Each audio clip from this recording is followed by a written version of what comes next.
Welcome to another episode of Cracklin' Rosie True Crime. Today we are opening up the Yonkers conversation, and that is exactly the way it should be looked at, a conversation. During my research in my last presentation on the Nasa Moskowitz series, a lot of stuff came up that brought questions into my mind, and maybe they did yours as well. So I did a little bit more digging. I'm going to present what I found.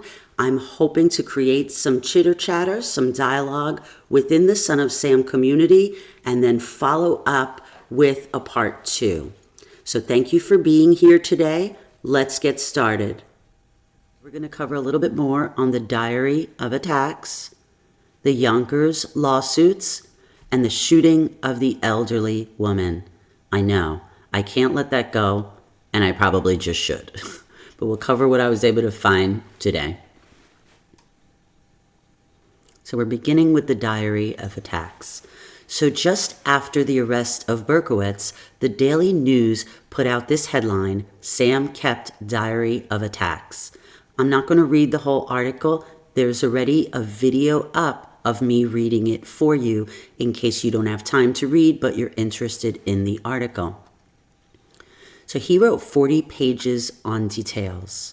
And I have to be honest with you. I mean, I've heard this before. This is no new news. But I didn't really feel like it existed. And maybe just because we haven't seen it. You know, when things are tangible and they're in front of you, then you can believe it. Otherwise, everything feels like folklore, especially in this case. Off screen so that you can have this article full screen in case you'd like to screenshot it. So this comes to us from the Miami Herald, Miami, Florida, published Tuesday, August 16th, 1977. Confessed Son of Sam kept attack diary. New York. David Berkowitz kept a 40-page record of his attacks, right down to times, dates, and details of each attack, police sources said Monday. This new evidence came as 3 district attorneys were building a case on the premise that the accused Son of Sam killer is capable of standing trial. Berkowitz's record, made on loosely filler sheets of paper in his own handwriting, was found among heaps of pornographic literature, photographs, and newspaper clippings in a police search of his room at 35 Pine Street, Yonkers.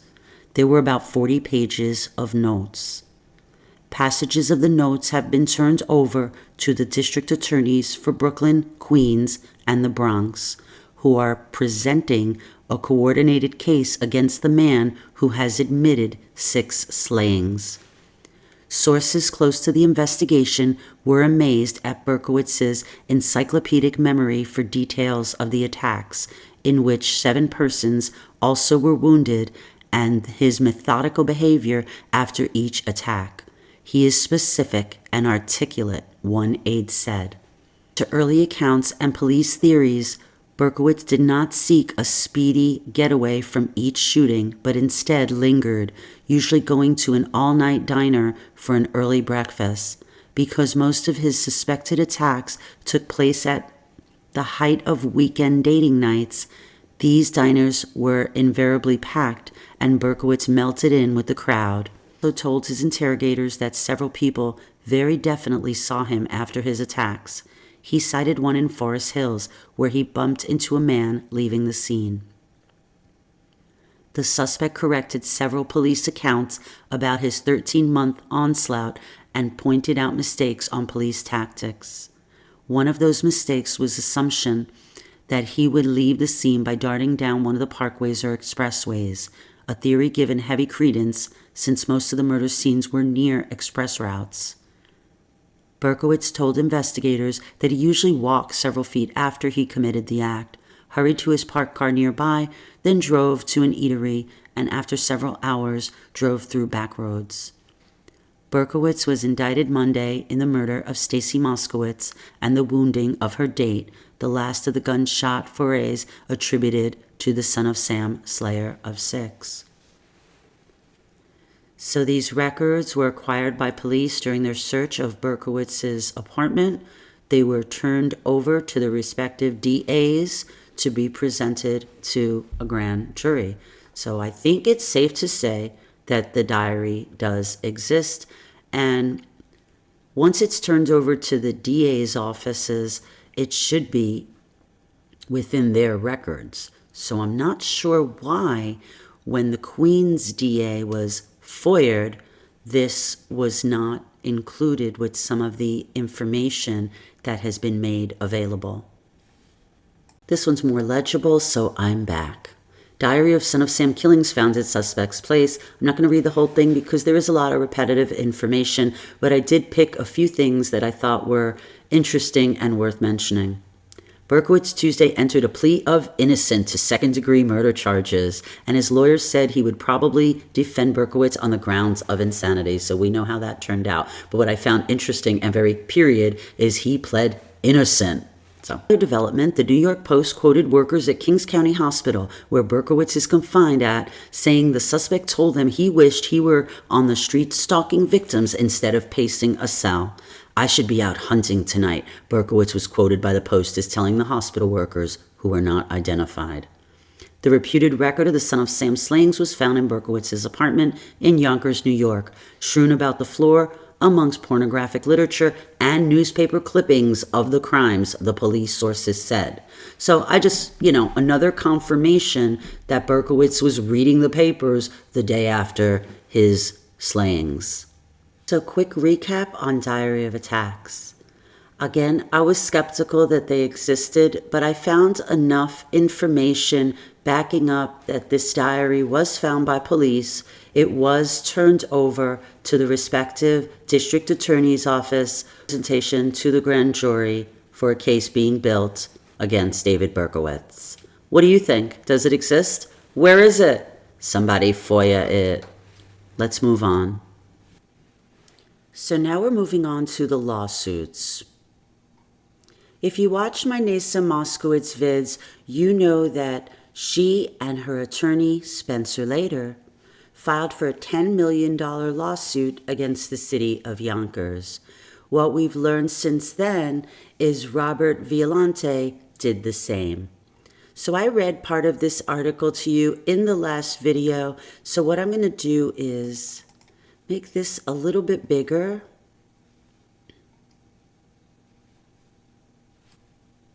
And read this short article. Parents of latest victim of Sam's to sue Yonkers, New York UPI. The parents of Stacy Moskowitz, son of Sam's final victim, Tuesday notified the city of Yonkers they intend to sue it for $10 million, charging negligence in that suspect David Berkowitz was not arrested sooner. Their attorney, Spencer Lader, said the notification to Yonkers was a formality and did not rule out that other parties would be named in the suit to be filed shortly in state Supreme Court in Brooklyn. Miss Moskowitz, 20 of Brooklyn, was fatally shot by the .44 caliber killer as she sat in a parked car on July 31st with her date, Robert Violante, also 20, who was left virtually sightless by the gunman's bullets. Berkowitz pleaded innocent Tuesday to those shootings. In their notification, the girl's parents charge general faulty and or negligent police work and or investigation. A little bigger. Later explained that the civil suit would contend that Yonkers police had sufficient cause to be suspicious of Berkowitz as early as last April, and he should have been arrested. They had certain leads, which if they had followed up, Stacy would be alive today, the lawyers said. Among the leads that should have immediate investigation of Berkowitz, later said, was complaints by Berkowitz's neighbor, Sam Carr, that his dog had been wounded by a bullet found to be a .44 caliber. Now, we know that that's not true. Had Yonkers police done their work, we think Berkowitz would have been in jail, he said. So we know that according to Berkowitz and reports that we've read from the files, Harvey was not shot with the .44, so that kind of negates that. However, there were the letters the complaints to the letters, and we're going to go a little bit deeper into that, but right now that just stands out as they were trying to push that the dog was shot with a 44, which, is stronger evidence. Hey, this dog was shot with a 44. They were telling you they had a nut job neighbor. This guy could have been arrested and my daughter would be alive. So I get that. I get why the lawyer's pushing that, but just thought I'd mention. So let's back out of this so we can see, and we will continue with the Yonkers lawsuits. Continue with what was reported at this time. I'd like to note for the record that I am coming with an informational point of view and not an accusatory point of view. Obvious that's what's being reported or insinuated here is that had Yonkers followed up on certain events, Berkowitz may have been captured earlier and some lives could have been saved, okay? I think it's really easy to go back in time and say, woulda, coulda, shoulda, but that's not what I'm saying here. What I'm doing is providing you with the information, and then you could digest it and formulate your own thoughts. So let's continue here, and then what I'll do is I'll give you a quick glimpse of the timeline of what's being talked about in these periodicals. These are a few excerpts from a Stephen Dunleavy article. The tragedy of all this was that local authorities, the Yonkers Police Department, could have gotten close to Berkowitz if they had listened to a slightly nutty old man called Sam Carr, the real-life Sam whose name Berkowitz co-opted for his insane moniker. I'm just going to go through the highlighted sections. One was an insanely abusive missive complaining about Sam's dog Harvey, a big floppy black Labrador. Harvey had actually been shot in the rear end by Berkowitz. The bullet was still inside the dog. The Yonkers cops did not consider it of any importance. The cops there said they never heard a complaint from Sam Carr. He said otherwise. When Stacy's and Bobby's parents were told later of the Sam Carr story, they bristled with rage. To think so much of this could have been avoided, Nasa said. So that was Dunleavy chiming in. This is an excerpt by the New York Times. Since the arrest of Mr. Berkowitz, officials of the Yonkers Police Department have prohibited Patrolman Intervallo and Chamberlain from talking about their roles in the case. Last Friday, Lieutenant Thomas Cressman denied that Miss Carr worked for the Yonkers Police Department or had answered the telephone when the Brooklyn detective called. So understand, again, I'm reading you information. Now, Intervallo and Chamberlain are not to talk. And people may find that suspect. However, you've got two $10 million lawsuits coming at the city of Yonkers. So they have to do their quality control. And who's to say that there weren't other lawsuits in the works? So I'm going to pop off the screen really fast so that I could read a few excerpts from this article from Stephen Clark, which details that the Carrs were quick to defend the role of the local police. I'll be right back. Let me note that if there's anything in these presentations that anybody wants, you may email me at cracklinrosietruecrime@gmail.com. I try to put stuff up on our Facebook page as well as our community page on YouTube, but there's just so much information. It would be a full-time job to always put everything. So if there's anything specific that you're unable to screenshot or that you would like access to, please just email the channel. Carr's Quick to Defend Role of Local Police by Stephen Clark, staff writer. Among the first to rise to the defense of the Yonkers police following the filing of a second lawsuit, that's the Violante, against the department in the Son of Sam case were Sam and Wheat Carr, both of whom figure prominently in events surrounding the arrest of David Berkowitz, the suspected .44 caliber killer. As far as I'm concerned, the Yonkers Police Department acted in a professional and competent manner, said Sam Carr, a retired City of Yonkers Public Works employee who runs an answering service from his home behind the apartment home in which Berkowitz lived. Carr, whose home was firebombed and who received threatening letters about his dog barking, was said by Berkowitz to be the Sam of Son of Sam, a 6,000-year-old voice that gave him instruction through Carr's dog, Harvey.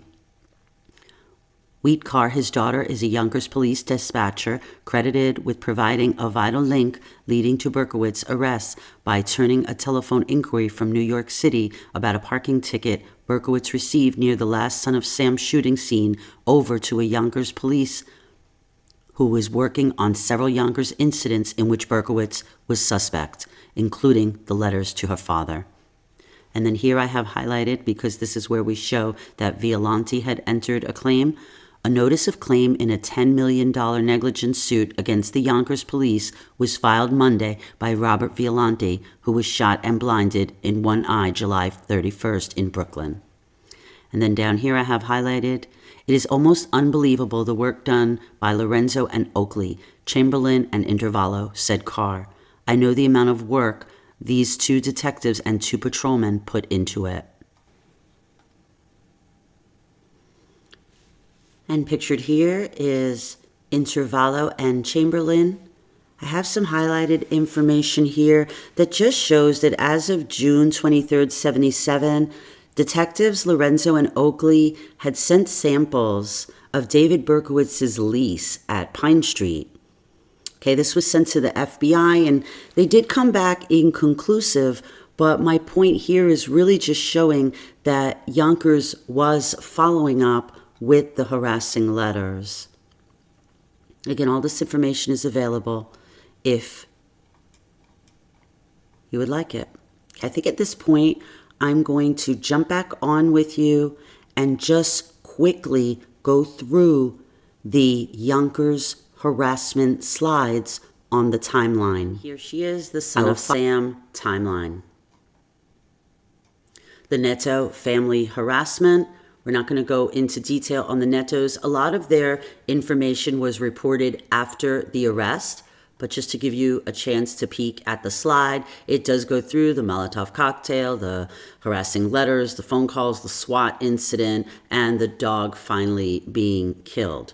Police reports are attached where available, but we're going to move on specifically to the Carr and Glassman because the police reports that were made that the concept of, wait a minute, had all this been followed up on, and if Berkowitz was arrested for shooting a dog or writing harassing letters, some of the murders could have been avoided. So here we're just going to go through dates.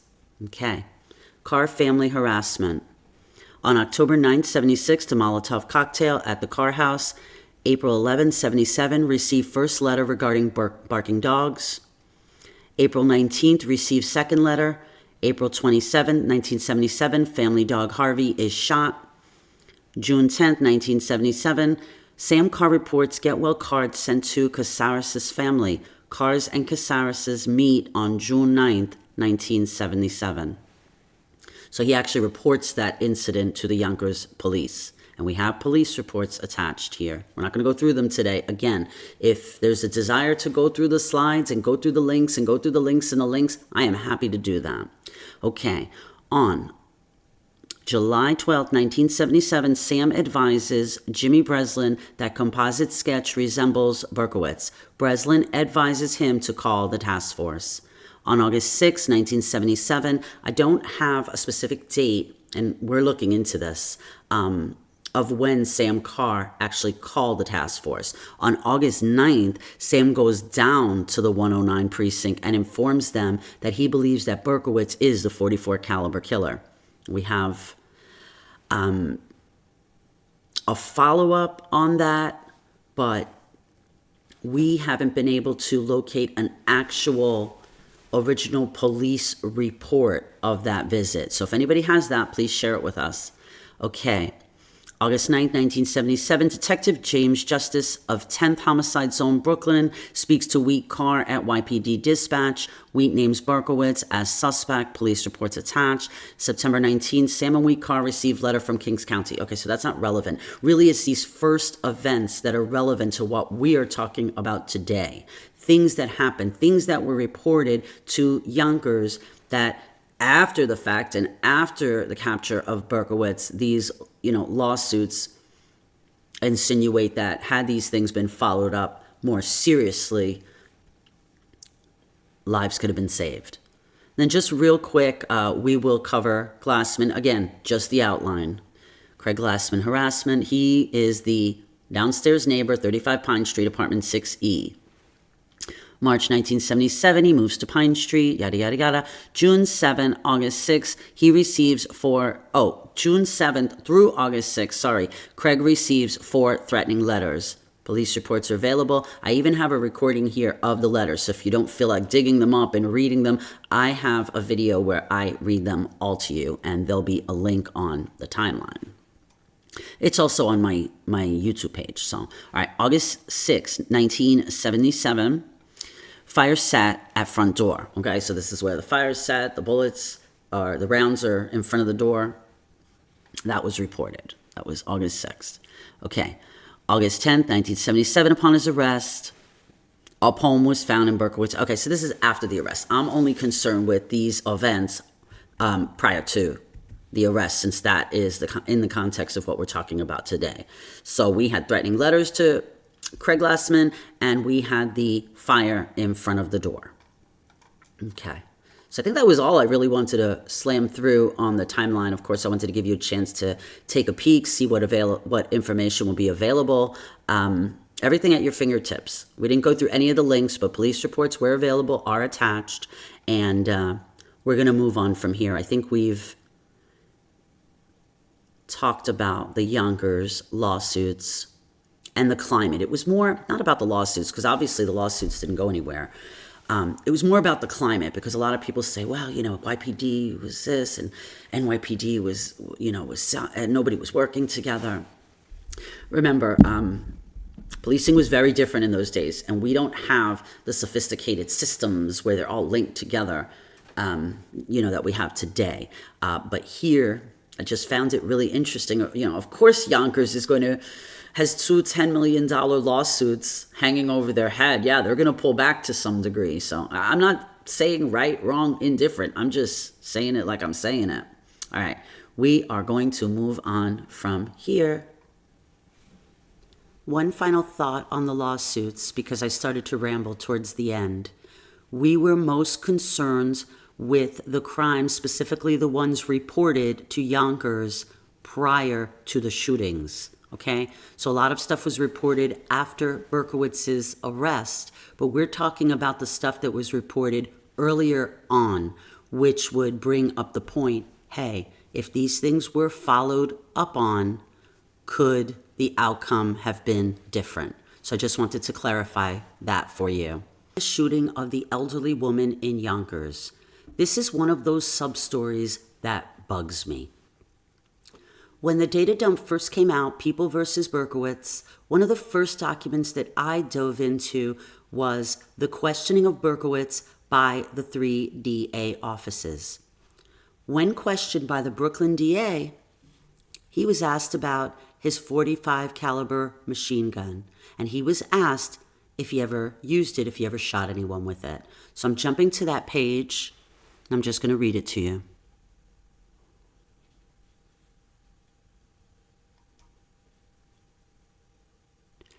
Did you ever use that weapon to shoot anybody, the .45 caliber gun? Yes, in Yonkers. In Yonkers? Yes. When was that?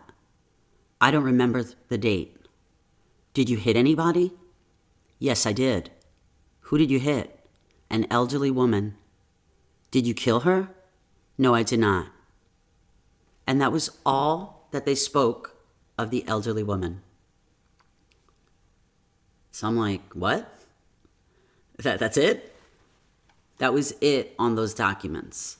Okay. It has been talked about a little bit here and there, but not that deeply. And I always said, well, that's so weird. They just kind of, okay, yeah, you shot an elderly woman. Okay, you didn't kill her. I'm moving on. Okay.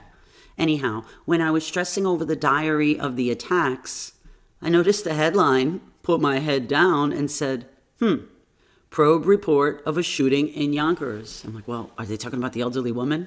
So, of course, I went back to that edition and started digging. And I did find a few things. I'm just going to kind of read through to you. All right.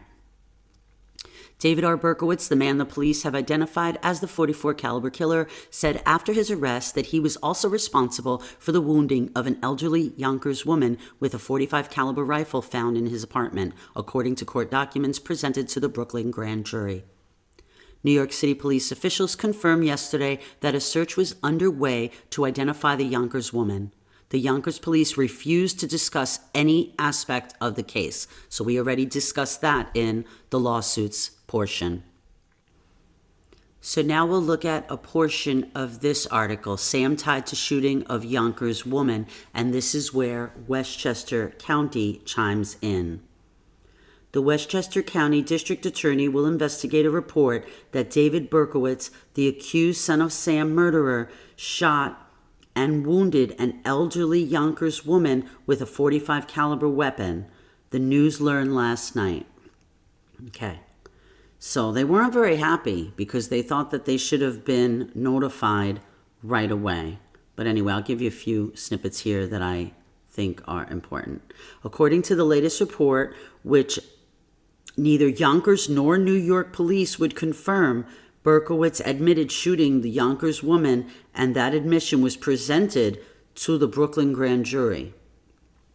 Chester District Attorney Carl Vergari noted that Yonkers is within his jurisdiction and said an investigation would get underway this morning. Yes, you better bet your life we're going to investigate this, and I'm rather annoyed that we weren't notified of it immediately by the proper authorities. Vergari didn't sound too happy, huh? All right. So it was reported to them after the fact, but it was reported. It wasn't as much of a mystery as we thought, that it just went unnoticed. And now we will see that there was some follow-up done on it. No evidence yet to back claim of shooting. Yonkers, New York, UPI, police have yet to find any evidence to confirm son of Sam suspect David Berkowitz's claim that he shot an elderly Yonkers woman, the Westchester County DA's office said Tuesday. Now this I found interesting. And this was not in the questioning to the DA that I found. All I found was that snippet where they mentioned the shooting of the elderly woman and then they moved on. But in this article, Vergari says that Berkowitz told authorities she crawled away. She didn't die. She was hurt, according to Vergari. She crawled away. So I found that interesting. So 1, Berkowitz lied and it never happened. 2, it happened and she was never found, or something was shot that crawled away. Anyhow, moving on. Here's another snippet here. Court documents showed that Berkowitz said after his arrest that he was responsible for wounding an elderly Yonkers woman with a .45 caliber rifle found in his apartment. New York City are searching for the woman. Police in Yonkers, where Berkowitz lived, refused to discuss the matter. So that's why I highlighted that.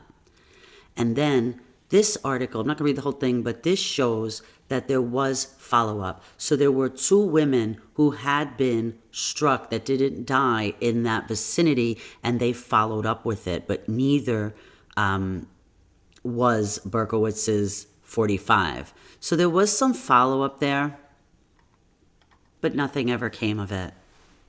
So, did Berkowitz lie? Did he shoot an elderly Yonkers woman that was never found? Or was it something else? You know, a theory was put out there that Berkowitz, as crazy as he is, perhaps was talking about Sam Carr's dog, Harvey. And initially, I was like, okay, wasn't buying it. But, again, Berkowitz is pretty crazy. And when I saw this article, Berkowitz told authorities she crawled away. She didn't die. She was hurt. Well, can you see like an elderly woman getting shot and then crawling away and like there's still no report of it? Nobody saw it. Anyway, just food for thought. And then this was passed over, and it's from Klausner, talking about the Netto's dog. They say I shot a dog, but it looked like an old woman to me. Okay, so I was still like, okay, the dog theory. But I was reviewing Killer Tapes, and on the very first episode, Jack asks Berkowitz, and now Klausner's referring to Netto's dog. Jack is talking about Car Dog. And he's asking about, he said, you did shoot the dog, right? I'm not allowed to play it. Otherwise, I would play the snip for you. So I'm going to have to just ad-lib here. Because you did shoot the dog, though, or something like that. He goes, yeah, I shot him. And he asked why. And he said about the barking, being annoying. And he goes, I think I told my defense lawyers that, because the bark, he was telling me to kill. And he looked like an old woman. And I'm like, oh, no, the old woman thing. So anyway, I'll leave that there. It's not my theory, but after seeing these few pieces of evidence, it's a theory. Hey, it's a theory. What do you think about the old Yonkers woman? Do you have any information that you'd like to share? Please do. Again, these little sub-stories don't seem that relevant, but all these little pieces of the puzzle start to come together, and then you sink into another rabbit hole. Anyway, I hope that you enjoyed today's program. I hope that maybe it jogged your mind. Maybe you have information you want to share, or maybe it brought up some questions for you. Here with me today, and until the next one, peace.